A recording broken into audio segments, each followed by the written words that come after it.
Madame, Monsieur, bonsoir et merci d'être avec nous. Voici les titres du journal. Manque d'eau à Cœur Sambalaoubé, le village peine à avoir accès aux liquides précieux. Une situation qui s'ajoute aux fils électriques haute tension qui traversent leurs concessions. Baisse des forfaits Orange en vue, l'annonce a été faite par le directeur général de Orange en marge de sa rencontre avec le mouvement Yanamar. Néanmoins, les activistes comptent poursuivre leurs revendications pour une régulation du secteur. Journée mondiale du handicap célébrée ce 9 octobre, notre reporter Alassane Niang est allé à la rencontre de personnes vivant avec un handicap. Il nous parle de leurs difficultés, surtout en matière de mobilité en transport public, un secteur dans lequel leur condition n'est pas prise en compte. Duel de Lyon au Maroc, le match amical Sénégal-Maroc est en cours. Le Maroc mène par 2 buts à 0. Tout de suite, le développement.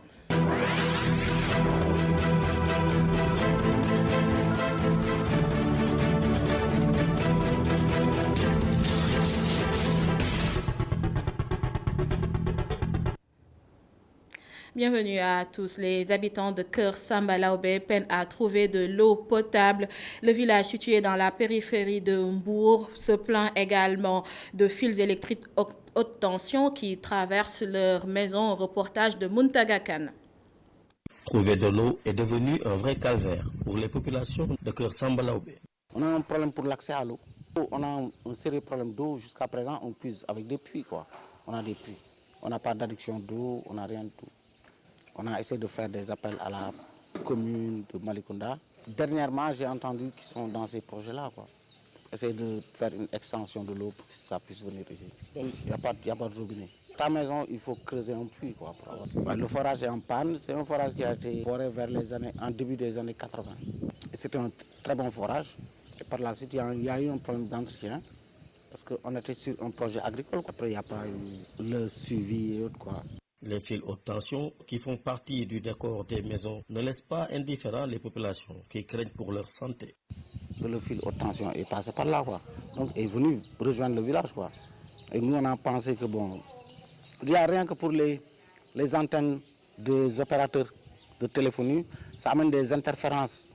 Et au niveau santé, c'est pas bon. On a vu l'expérience dans des pays européens et autres, quoi. À plus forte raison, une haute tension qui passe chez vous et avec les interférences qu'il y ait, des trucs comme ça peut même amener après des maladies cancérigènes ou des trucs comme ça, quoi. L'inexistence des installations de relais des sociétés de téléphonie fait qu'il est très difficile de se connecter au réseau Internet dans ce village qui fait partie de la communauté rurale de Malicounda. Orange a promis avec son équipe de revoir ses forfaits dans les mois à venir. Le directeur général a rencontré le mouvement Yanamar. Par ailleurs, les contestataires appellent la RTP à réguler le secteur et annoncent poursuivre leur combat dans l'intérêt des consommateurs. Voici les propos de Aliou Sané. Il est au micro de Aminata Ba et de Mafalfal. Nous lui avons dit, notre dernier mot, c'est que Orange puisse faire revenir ces offres-là qui étaient en vigueur avant le 22 juillet, tout en gardant ces nouvelles offres. Maintenant, laisser libre choix aux citoyens sénégalais de pouvoir rester sur son 1900 d'avant 22 juillet ou bien de migrer sur le 2200 qui est proposé. Ce que le directeur a dit, c'est qu'il pense qu'on doit pouvoir trouver ce compromis et qu'ils vont travailler avec son équipe à pouvoir revoir ces tarifs-là et de pouvoir faire en sorte que justement, comme on l'a dit, que le Sénégalais puisse choisir entre ce qu'il y avait comme offre. Il a dit dans les mois à venir. Maintenant, c'est à nous de nous battre et mettre la pression qu'il faut et amener la RTP aussi à mettre la pression qu'il faut pour que Orange, de façon très vite, puisse faire revenir ces offres-là. Maintenant, il faut travailler à ce que Orange matérialise cette volonté-là. Le prochain jalon qu'on aura à poser dans ce sens, c'est de rencontrer la RTP, qui est supposée quand même être l'autorité qui protège les Sénégalais. Et nous avons demandé une audience au directeur de la RTP. Nous irons le rencontrer pour que la RTP aussi joue son rôle d'encadrer et d'amener Orange à ce que ce qui a été dit aujourd'hui, que ça puisse se matérialiser et au grand bénéfice des Les marchands déguerpis des ronds-points 6 et Casby reviennent quelques mois après. Cette opération de désencombrement n'a pas finalement réussi. Les marchands demandent une solution qui ne leur porterait pas préjudice. Un reportage de Aïssatou Diak. Au rond-point Liberté 6, l'atmosphère commerciale est très dense. Récemment, ce lieu a été déguerpi de ses encombrants, mais les marchands reviennent après quelques mois. Ce commerçant confie qu'ils n'ont pas où aller. On est revenu ici juste pour travailler car on n'a pas un endroit où aller. Nous n'avons pas le choix, nous sommes des pères de famille mais également des responsables. On ne peut pas aller voler, la seule chose que nous pouvons faire c'est de travailler. Alors il faut qu'ils nous comprennent, ils nous ont demandé de quitter ici sans pour autant nous trouver un autre site. C'est très dur, honnêtement. Le commerce, son unique activité, ils demandent que les autorités leur trouvent un endroit afin qu'ils puissent travailler en toute quiétude. Je souhaite vraiment que l'État nous trouve un endroit afin qu'on puisse travailler. Si on quitte ici, ce sera très compliqué pour nous. Cette restauratrice, trouvée au rond-point Casby, soutient qu'elle compte quitter les lieux, même si elle risque de perdre sa clientèle. Une fois qu'ils auront besoin de cet espace, je serai prête à quitter. Vraiment, je n'ai pas ce problème. Mais je risque de perdre ma clientèle. Si je quitte ici, j'aurai un sérieux problème pour m'adapter, surtout pour avoir de nouveaux clients. L'opération de désencombrement des deux ronds-points 6 et Casby échoue. Les marchands reviennent et demandent que l'État leur soutienne. Le secteur de la justice nécessite des réformes profondes. C'est l'avis de la directrice pays au Sénégal.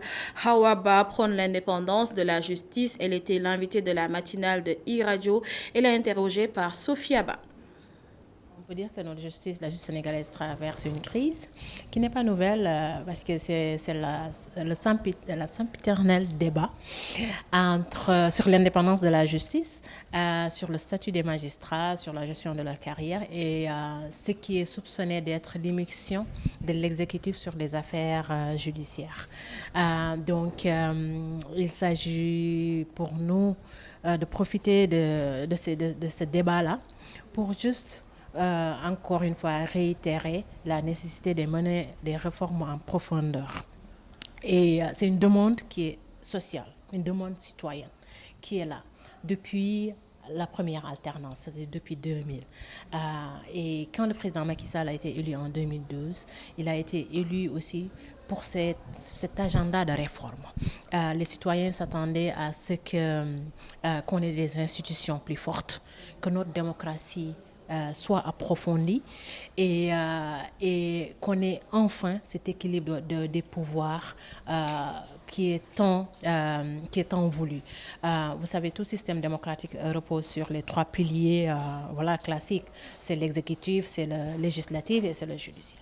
Et le pouvoir judiciaire joue un rôle important parce que c'est la justice en fait qui donne le sentiment à tout citoyen qu'il est protégé, qu'il y a une égalité devant la loi, qu'il y a une égalité en droit et en devoir, et qu'il peut faire confiance en l'État.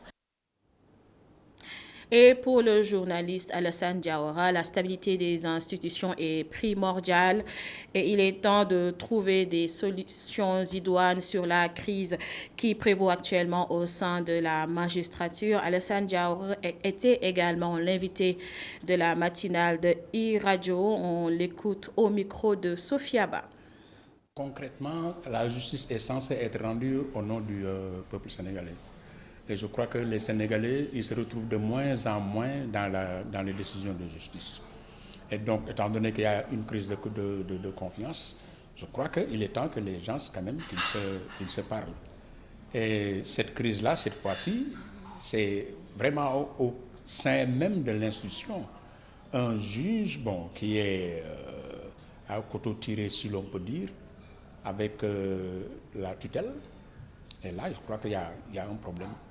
C'est une bonne occasion que les gens, ils revoient les choses. Ils sont formés pour ça. Je crois qu'entre eux, ils ont des mécanismes pour régler cette affaire. Ils doivent pouvoir régler ça. Et remettre en confiance les Sénégalais. Nous avons quelle justice? Est-ce que nous nous retrouvons à travers la justice que nous rendons tous les jours? Est-ce qu'il y a une crise de la justice? Est-ce que c'est une crise de la justice? Parce que je crois que c'est les magistrats entre eux qui ne sont pas d'accord. Il y a le président de l'Union des magistrats et je crois que les magistrats entre eux-mêmes. Bon, maintenant, je crois qu'ils vont devoir se parler entre eux. Bon, le président le chef suprême a parlé, donc je crois qu'ils vont pouvoir se rencontrer. La plateforme citoyenne Gage veut changer la vision des populations, en particulier celle des jeunes. En matière de politique, Gage invite les jeunes à prendre une place importante dans les instances de décision pour apporter les changements qu'il faut dans la société. Un compte rendu de Mamadou Lamine Fati. Promouvoir une société libre et démocratique reposant sur le suffrage universel et le pluralisme politique. Tel est l'objectif de la plateforme citoyenne Gage. Apporter notre contribution au développement de notre pays. Mais il y a d'autres objectifs qui viennent en subsidiaire. C'est principalement de faire en sorte que la capacitation de nos concitoyens soit une réalité. Faire en sorte que les citoyens sénégalais soient informés de leurs droits, de leurs devoirs et de tout ce que la législation ou le législateur a prévu pour eux soit connu d'eux et être utilisé à bon escient afin d'être en tout cas les citoyens les plus reconnus et les citoyens les plus en tout cas respectés au niveau de leur pays. Le Sénégal doit revenir aux Sénégalais. Le Sénégal doit être un Sénégal de tout le monde, un Sénégal surtout des plus nécessités. Les jeunes doivent prendre une place importante dans les changements qui s'opèrent dans la société. C'est l'avis du président de la plateforme Gage. Ce que nous avons constaté, c'est qu'au niveau de nos contrées, les listes électorales ne regorgent pas de nom des résidents eux-mêmes. C'est des personnes qui viennent d'ailleurs. Et le cas de Guédiawaye en est une parfaite illustration. Donc c'est des personnes qui nous viennent d'ailleurs, qui viennent prendre les instances ou les positions de décision et prendre les décisions qui ne nous concernent pas ou en tout cas qui ne reflètent pas nos attentes. C'est pourquoi nous, on s'est engagé à reconstruire ou à refondre carrément le système politique ou l'espace politique, faire en sorte que le Sénégalais ou en tout cas le citoyen qui habite Guédiawaye, Parcelles ou ailleurs, soit le citoyen qui va prendre les décisions pour lui-même. La politique n'est pas seulement l'apanage d'une frange de la population. Selon la plateforme citoyenne, Gage invite les jeunes à être source d'inspiration de la société de par leurs actes de tous les jours. Journée mondiale de la Poste. Aujourd'hui, la direction régionale de la Poste à Kolda affiche ses ambitions de bousculer les concurrents à l'échelle régionale et contreprendre l'avantage dans le monde rural. La gestion de la bourse familiale s'avère être un test réussi et un indicateur positif vers la compétitivité. Kassem Kamara est le directeur régional de la Poste à Kolda. Il est interrogé par Seydou Diata. En fait, depuis la nomination de M. le directeur général, M. Abdoulaye Baldé, en avril 2019, beaucoup de choses ont été initiées dans le but de rattraper, si on peut dire, le gap numérique, en fait le fossé qui nous sépare avec nos concurrents. Il a eu à initier une incubation des différentes startups pour leur pouvoir mettre à leur disposition, disons, les outils qui permettraient à la Poste un peu d'amorcer son développement. Il y a également le Challenge Poste qui est mis en place pour permettre aux jeunes développeurs sénégalais de proposer des produits qui sont en phase avec le développement de la Poste. D'ailleurs, le thème de cette année-ci le prouve à suffisance. On dit la Poste plus que du courrier. La plupart des gens pensent que la Poste, c'est du courrier. Or, la pandémie l'a montré, on a distribué des services dans des endroits les plus reculés, alors que, par exemple, au Sénégal, on avait les restrictions au niveau du transport. Donc, c'est cela qu'on doit faire. C'est cela qu'on doit montrer à tous les segments de la nation, leur montrer que la Poste est là et participe au développement socio-économique de ce pays-là. Mais concernant les boursiers familiaux, donc ce qu'on a eu à faire, c'est quoi? Dans un premier temps, nous nous sommes déplacés dans les différentes localités de la commune de Kolda, du département de Kolda, pour payer les bourses familiales. Mais également là-bas, on demandait aux autorités locales que les dispositifs sanitaires soient respectés au niveau du site de paiement. Même la délégation à la sécurité familiale a mis à la disposition de l'ensemble des boursiers 2 masques lavables. Le 9 octobre, c'est également la journée mondiale du handicap. À cette occasion, nous nous intéressons aux difficultés que traversent les personnes vivant avec un handicap. Dans le domaine des transports, par exemple, ces dernières ne se sentent pas prises en compte. Les handicapés, à ce propos, demandent à l'État de mettre en place des transports adaptés à leur situation. Suivons ce reportage de Alassane Niang. La situation des personnes vivant avec un handicap laisse à désirer au Sénégal. Dans le secteur du transport, ces derniers éprouvent un sentiment d'exclusion de la part de certains chauffeurs. Nous traversons d'énormes difficultés.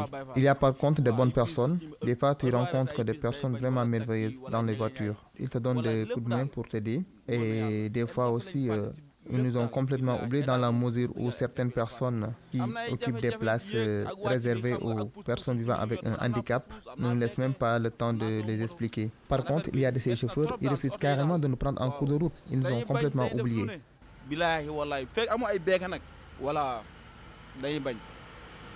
Nous sommes en centre-ville. Mohamed nous raconte les difficultés qu'il traverse au quotidien. Au temps du président Abdoulaye Wade, toute personne qui vivait avec un handicap ne payait pas le transport.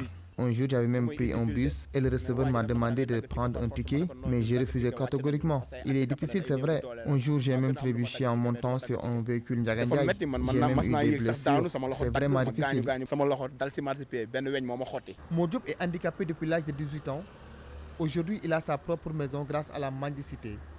Il a moins de problèmes de mobilité car, dit-il, il ne quitte pratiquement pas la ville.